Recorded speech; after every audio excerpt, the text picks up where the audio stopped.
America ਤੋਂ ਆਈ ਅੱਜ ਦੀ ਵੱਡੀ ਜਾਣਕਾਰੀ ਦੀ ਗੱਲ ਕਰੀਏ ਤਾਂ ਇੱਥੋਂ ਸੈਂਸਸ, ਕਰੋਨਾ ਵਾਇਰਸ, ਅਫਗਾਨਿਸਤਾਨ ਅਤੇ ਇਮੀਗ੍ਰੇਸ਼ਨ ਦੇ ਨਾਲ ਜੁੜੀ ਹੋਈ ਵੱਡੀ ਅਪਡੇਟ ਸਾਹਮਣੇ ਆਈ ਹੈ। ਯੂਐਸ ਸੈਂਸਸ ਬਿਊਰੋ ਵੱਲੋਂ 2020 ਸੈਂਸਸ ਦੇ ਪਹਿਲੇ ਲੋਕਲ ਲੈਵਲ ਰਿਜ਼ਲਟ ਸਾਂਝੇ ਕੀਤੇ ਗਏ ਨੇ। ਜਾਣਕਾਰੀ ਦੇ ਮੁਤਾਬਕ ਇੱਥੇ ਅਡਲਟ ਪੋਪੂਲੇਸ਼ਨ ਦੇ ਵਿੱਚ 237 ਮਿਲੀਅਨ ਤੋਂ 261 ਮਿਲੀਅਨ ਦਾ ਵਾਧਾ ਦਰਜ ਕੀਤਾ ਗਿਆ, ਜਿਸ ਦਾ ਮਤਲਬ ਹੈ ਕਿ ਅਮਰੀਕਾ ਦੀ ਆਬਾਦੀ ਦੇ ਵਿੱਚ ਅਡਲਟਸ ਦਾ ਪ੍ਰੋਪੋਰਸ਼ਨ 78% ਹੈ, ਜੋ ਕਿ ਪਹਿਲਾਂ 76% ਦੇ ਕਰੀਬ ਸੀ। ਕੁੱਲ ਮਿਲਾ ਕੇ ਅਮਰੀਕਾ ਦੀ ਆਬਾਦੀ ਦੇ ਵਿੱਚ 7% ਦਾ ਵਾਧਾ ਦਰਜ ਕੀਤਾ ਗਿਆ ਹੈ। ਇਸ ਦੇ ਨਾਲ ਹੀ ਅਮਰੀਕਾ ਦੇ ਵਿੱਚ FDA ਵੱਲੋਂ ਕੁਝ ਲੋਕਾਂ ਦੇ ਵਾਸਤੇ COVID-19 ਬੂਸਟਰ ਆਥੋਰਾਈਜ਼ ਕਰ ਦਿੱਤੇ ਗਏ ਨੇ। FDA ਦੇ ਮੁਤਾਬਕ ਲੋ ਇਮਿਊਨਿਟੀ ਵਾਲਿਆਂ ਦੇ COVID-19 ਵੈਕਸੀਨ ਬੂਸਟਰ ਲਗਾਏ ਜਾ ਸਕਣਗੇ। ਅਮਰੀਕਾ ਅੰਦਰ ਵੱਖ-ਵੱਖ ਸਕੂਲਾਂ ਨੂੰ ਮੁੜ ਤੋਂ ਖੋਲ੍ਹ ਦਿੱਤਾ ਗਿਆ ਹੈ, ਜਿਸ ਤੋਂ ਬਾਅਦ FDA ਵੱਲੋਂ ਮੋਡਰਨਾ ਅਤੇ ਫਾਈਜ਼ਰ ਵੱਲੋਂ ਜੋ ਬੱਚਿਆਂ ਦੇ ਉੱਪਰ ਵੈਕਸੀਨ ਟ੍ਰਾਇਲ ਕੀਤੇ ਜਾ ਰਹੇ ਨੇ, ਉਸ ਦੇ ਉੱਪਰ ਨਜ਼ਰ ਬਣਾਈ ਹੋਈ ਹੈ। ਇਸ ਦੇ ਨਾਲ ਹੀ ਅਮਰੀਕਾ ਤੋਂ ਇਹ ਵੀ ਵੱਡੀ ਜਾਣਕਾਰੀ ਸਾਹਮਣੇ ਆਈ ਹੈ ਕਿ ਅਫਗਾਨਿਸਤਾਨ ਦੇ ਵਿੱਚ ਤਾਲਿਬਾਨ ਦੇ ਵੱਲੋਂ ਕੰਦਾਰ ਦੇ ਉੱਪਰ ਕਬਜ਼ਾ ਕਰ ਲਿਆ ਗਿਆ ਹੈ। ਕਾਬੁਲ ਦੇ ਵਿੱਚ ਮੌਜੂਦ US ਅੰਬੈਸੀ ਦੇ ਵੱਲੋਂ ਅਮਰੀਕਨ ਸਿਟੀਜ਼ਨਸ ਨੂੰ ਅਪੀਲ ਕੀਤੀ ਜਾ ਰਹੀ ਹੈ ਕਿ ਉਹ ਜਲਦ ਹੀ ਅਫਗਾਨਿਸਤਾਨ ਛੱਡ ਕੇ ਚਲੇ ਜਾਣ। ਇਸ ਦੇ ਨਾਲ ਹੀ ਅਮਰੀਕਾ ਦੇ ਵੱਲੋਂ 3000 ਟਰੂਪਸ ਨੂੰ ਅਫਗਾਨਿਸਤਾਨ ਦੇ ਵਿੱਚ ਭੇਜਿਆ ਗਿਆ ਹੈ ਤਾਂ ਜੋ ਇੱਥੇ ਮੌਜੂਦ ਅੰਬੈਸੀ ਸਟਾਫ ਨੂੰ ਉਹਨਾਂ ਵੱਲੋਂ ਅਸਿਸਟ ਕੀਤਾ ਜਾ ਸਕੇ। ਇਮੀਗ੍ਰੇਸ਼ਨ ਦੇ ਨਾਲ ਜੁੜੀ ਹੋਈ ਜੋ ਅਪਡੇਟ ਅਮਰੀਕਾ ਤੋਂ ਸਾਹਮਣੇ ਆਈ, ਉਸ ਦੇ ਮੁਤਾਬਕ ਹੋਮਲੈਂਡ ਸਿਕਿਉਰਿਟੀ ਸੈਕਟਰੀ ਦਾ ਕਹਿਣਾ ਹੈ ਕਿ ਅਮਰੀਕਾ ਵਿੱਚ ਗੈਰ ਕਾਨੂੰਨੀ ਤਰੀਕੇ ਦੇ ਨਾਲ ਬਾਰਡਰ ਦੇ ਰਾਹੀਂ ਦਾਖਲ ਹੋਣ ਵਾਲੇ ਪ੍ਰਵਾਸੀਆਂ ਦੀ ਗਿਣਤੀ ਦੇ ਵਿੱਚ ਵਾਧਾ ਦਰਜ ਕੀਤਾ ਜਾ ਰਿਹਾ ਹੈ। ਜੁਲਾਈ ਮਹੀਨੇ US customs and border protection ਵੱਲੋਂ 2,12,600 ਦੇ ਕਰੀਬ ਲੋਕਾਂ ਨੂੰ ਅਜਿਹਾ ਕਰਨ ਦੇ ਉੱਪਰ ਗ੍ਰਿਫਤਾਰ ਕੀਤਾ ਗਿਆ, ਜੋ ਕਿ ਪਿਛਲੇ ਮਹੀਨੇ ਦੇ ਮੁਕਾਬਲੇ ਵੱਧ ਗਿਣਤੀ ਦਰਜ ਕੀਤੀ ਗਈ ਹੈ।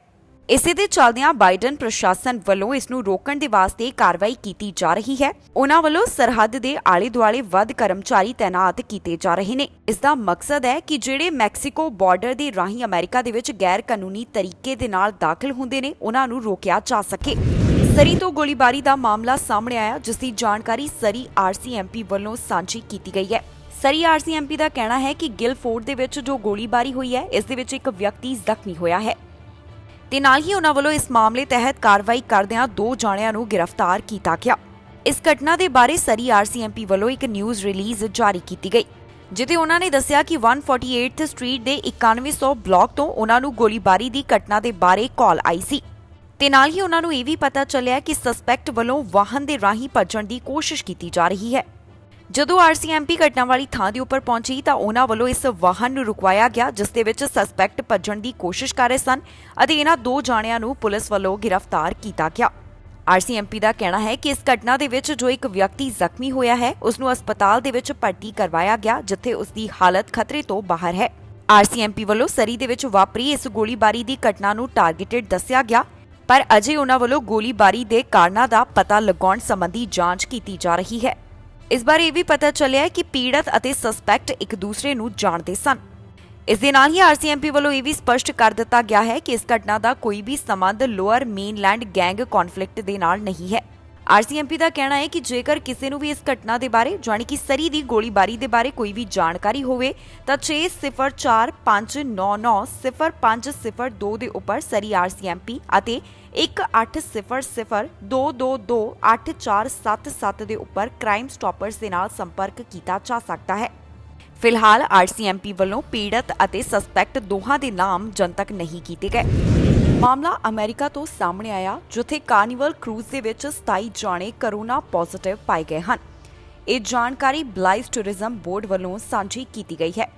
ਜਾਣਕਾਰੀ ਦੇ ਮੁਤਾਬਕ ਕਾਰਨੀਵਲ ਕਰੂਜ਼ ਦੇ ਵਿੱਚ 26 ਕਰੂ ਮੈਂਬਰਸ ਅਤੇ ਇੱਕ ਪੈਸੇਂਜਰ ਕਰੋਨਾ ਵਾਇਰਸ ਦਾ ਸ਼ਿਕਾਰ ਹੋਇਆ ਹੈ। ਦੱਸ ਦਈਏ ਕਿ ਇਸ ਕਾਰਨੀਵਲ ਵਿਸਟਾ ਦੇ ਵਿੱਚ 1400 ਕਰੂ ਅਤੇ 3000 ਪੈਸੇਂਜਰ ਯਾਤਰਾ ਕਰ ਰਹੇ ਸਨ। ਇਸ ਦੀ ਜਾਣਕਾਰੀ ਬੋਰਡ ਵੱਲੋਂ ਇੱਕ ਸਟੇਟਮੈਂਟ ਦੇ ਰਾਹੀਂ ਸਾਂਝੀ ਕੀਤੀ ਗਈ ਹੈ। ਉਹਨਾਂ ਦਾ ਕਹਿਣਾ ਹੈ ਕਿ ਇੱਥੇ ਜਿਹੜੇ 27 ਜਾਣੇ ਕਰੋਨਾ ਵਾਇਰਸ ਦਾ ਸ਼ਿਕਾਰ ਪਾਏ ਗਏ, ਉਹ 27 ਜਾਣੇ COVID-19 ਵੈਕਸੀਨ ਲਗਵਾ ਚੁੱਕੇ ਹਨ। ਇਨ੍ਹਾਂ ਵਿੱਚੋਂ ਕਈਆਂ ਨੂੰ ਹਲਕੇ ਕਰੋਨਾ ਦੇ ਲੱਛਣ ਅਤੇ ਕਈਆਂ ਨੂੰ ਕੋਈ ਵੀ ਸਿੰਪਟਮ ਨਜ਼ਰ ਨਹੀਂ ਆਇਆ, ਪਰ 27 ਜਾਣਿਆਂ ਵੱਲੋਂ ਇਸ ਸਮੇਂ ਆਪਣੇ ਆਪ ਨੂੰ ਆਈਸੋਲੇਟ ਕੀਤਾ ਹੋਇਆ ਹੈ। ਇਸ ਦੇ ਨਾਲ ਹੀ ਟੂਰਿਜ਼ਮ ਬੋਰਡ ਵੱਲੋਂ ਜਾਣਕਾਰੀ ਦਿੱਤੀ ਗਈ ਹੈ ਕਿ ਉਹਨਾਂ ਦੇ ਸ਼ਿਪ ਦੇ ਕ੍ਰਿਊ ਦੇ ਵਿੱਚੋਂ 99.98% ਵੱਲੋਂ COVID-19 ਵੈਕਸੀਨ ਹਾਸਿਲ ਕੀਤੀ ਹੋਈ ਹੈ ਅਤੇ ਨਾਲ ਹੀ ਉਹਨਾਂ ਦੇ ਵਿੱਚ ਸਵਾਰ 96.5% ਪੈਸੇਂਜਰਸ ਦੇ ਵੀ ਕੋਵਿਡ-19 ਵੈਕਸੀਨ ਲੱਗ ਚੁੱਕੀ ਹੈ। ਇਸ ਬਾਰੇ ਪਿਛਲੇ ਹਫਤੇ ਵਾਸ਼ਿੰਗਟਨ ਪੋਸਟ ਦੇ ਵਿੱਚ ਇੱਕ ਖਬਰ ਛਪੀ ਸੀ, ਜਿਸ ਦੇ ਵਿੱਚ ਦੱਸਿਆ ਗਿਆ ਕਿ ਇਸ ਸ਼ਿਪ ਦੇ ਉੱਪਰ ਕਈ ਜਾਣੇ ਕੋਰੋਨਾ ਪੋਜ਼ਿਟਿਵ ਪਾਏ ਗਏ, ਪਰ ਇਸ ਦੇ ਬਾਰੇ ਕਰੂਜ਼ ਲਾਈਨ ਵੱਲੋਂ ਸਪਸ਼ਟ ਅੰਕੜਾ ਨਹੀਂ ਜਾਰੀ ਕੀਤਾ ਗਿਆ ਸੀ। ਦੱਸਣਯੋਗ ਹੈ ਕਿ ਕਾਰਨੀਵਲ ਦੇ ਵਿੱਚ ਪੈਸੇਂਜਰਸ ਦੇ ਲਈ ਕੋਵਿਡ-19 ਵੈਕਸੀਨ ਜ਼ਰੂਰੀ ਹੈ, ਪਰ ਬੱਚਿਆਂ ਨੂੰ ਤੇ ਕੁਝ ਉਹਨਾਂ ਲੋਕਾਂ ਨੂੰ ਜਿਨ੍ਹਾਂ ਨੂੰ ਕੋਈ ਮੈਡੀਕਲ ਇਸ਼ੂਜ਼ ਨੇ ਰਾਹਤ ਦਿੱਤੀ ਗਈ ਹੈ। ਇਸ ਕਰੂਜ਼ ਲਾਈਨ ਵੱਲੋਂ ਅਗਸਤ 4 ਨੂੰ ਇੱਕ ਸਟੇਟਮੈਂਟ ਜਾਰੀ ਕੀਤੀ ਗਈ ਸੀ, ਜਿਸ ਦੇ ਵਿੱਚ ਉਹਨਾਂ ਨੇ ਦੱਸਿਆ ਕਿ ਪੈਸੇਂਜਰਸ ਨੂੰ ਕੁਝ ਥਾਵਾਂ ਦੇ ਉੱਪਰ, ਖਾਸ ਤੌਰ ਦੇ ਉੱਪਰ ਇੰਡੋਰ ਏਰੀਆਜ਼ ਦੇ ਵਿੱਚ ਮਾਸਕ ਪਾਉਣਾ ਜ਼ਰੂਰੀ ਹੋਵੇਗਾ ਅਤੇ ਨਾਲ ਹੀ ਉਹਨਾਂ ਵੱਲੋਂ ਕੋਰੋਨਾ ਨੈਗੇਟਿਵ ਰਿਪੋਰਟ ਦਿਖਾਉਣੀ ਵੀ ਜ਼ਰੂਰੀ ਕੀਤੀ ਗਈ।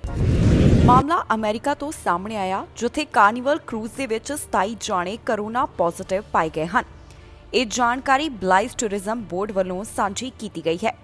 ਜਾਣਕਾਰੀ ਦੇ ਮੁਤਾਬਕ ਕਾਰਨੀਵਲ ਕਰੂਜ਼ ਦੇ ਵਿੱਚ 26 ਕਰੂ ਮੈਂਬਰਸ ਅਤੇ ਇੱਕ ਪੈਸੇਂਜਰ ਕੋਰੋਨਾ ਵਾਇਰਸ ਦਾ ਸ਼ਿਕਾਰ ਹੋਇਆ ਹੈ।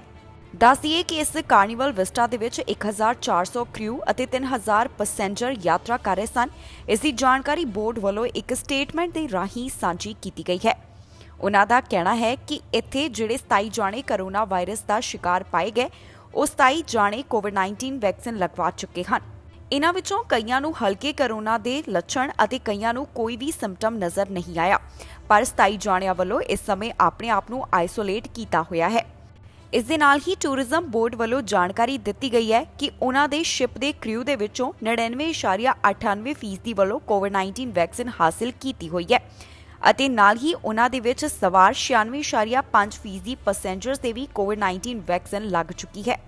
ਇਸ ਬਾਰੇ ਪਿਛਲੇ ਹਫਤੇ ਵਾਸ਼ਿੰਗਟਨ ਪੋਸਟ ਦੇ ਵਿੱਚ ਇੱਕ ਖਬਰ ਛਪੀ ਸੀ, ਜਿਸ ਦੇ ਵਿੱਚ ਦੱਸਿਆ ਗਿਆ ਕਿ ਇਸ ਸ਼ਿਪ ਦੇ ਉੱਪਰ ਕਈ ਜਾਣੇ ਕੋਰੋਨਾ ਪੋਜ਼ਿਟਿਵ ਪਾਏ ਗਏ, ਪਰ ਇਸ ਦੇ ਬਾਰੇ ਕਰੂਜ਼ ਲਾਈਨ ਵੱਲੋਂ ਸਪਸ਼ਟ ਅੰਕੜਾ ਨਹੀਂ ਜਾਰੀ ਕੀਤਾ ਗਿਆ ਸੀ। ਦੱਸਣਯੋਗ ਹੈ ਕਿ ਕਾਰਨੀਵਲ ਦੇ ਵਿੱਚ ਪੈਸੇਂਜਰਸ ਦੇ ਲਈ ਕੋਵਿਡ-19 ਵੈਕਸੀਨ ਜ਼ਰੂਰੀ ਹੈ, ਪਰ ਬੱਚਿਆਂ ਨੂੰ ਤੇ ਕੁਝ ਉਹਨਾਂ ਲੋਕਾਂ ਨੂੰ ਜਿਨ੍ਹਾਂ ਨੂੰ ਕੋਈ ਮੈਡੀਕਲ ਇਸ਼ੂਜ਼ ਨੇ ਰਾਹਤ ਦਿੱਤੀ ਗਈ ਹੈ। ਇਸ ਕਰੂਜ਼ ਲਾਈਨ ਵੱਲੋਂ ਅਗਸਤ 4 ਨੂੰ ਇੱਕ ਸਟੇਟਮੈਂਟ ਜਾਰੀ ਕੀਤੀ ਗਈ ਸੀ, ਜਿਸ ਦੇ ਵਿੱਚ ਉਹਨਾਂ ਨੇ ਦੱਸਿਆ ਕਿ ਪੈਸੇਂਜਰਸ ਨੂੰ ਕੁਝ ਥਾਵਾਂ ਦੇ ਉੱਪਰ, ਖਾਸ ਤੌਰ ਦੇ ਉੱਪਰ ਇੰਡੋਰ ਏਰੀਆਜ਼ ਦੇ ਵਿੱਚ ਮਾਸਕ ਪਾਉਣਾ ਜ਼ਰੂਰੀ ਹੋਵੇਗਾ ਅਤੇ ਨਾਲ ਹੀ ਉਹਨਾਂ ਵੱਲੋਂ ਕੋਰੋਨਾ ਨੈਗੇਟਿਵ ਰਿਪੋਰਟ ਦਿਖਾਉਣੀ ਵੀ ਜ਼ਰੂਰੀ ਕੀਤੀ ਗਈ। ਪੰਜਾਬ ਦੇ ਚੈਨਲ ਨੂੰ ਸਬਸਕ੍ਰਾਈਬ ਕਰੋ ਤੇ ਨਾਲ ਹੇਠ ਦਿੱਤੇ ਹੋਏ ਬੈਲ ਆਈਕਨ ਦੇ ਬਟਨ ਦਬਾਓ। ਸਤਿ ਸ਼੍ਰੀ ਅਕਾਲ।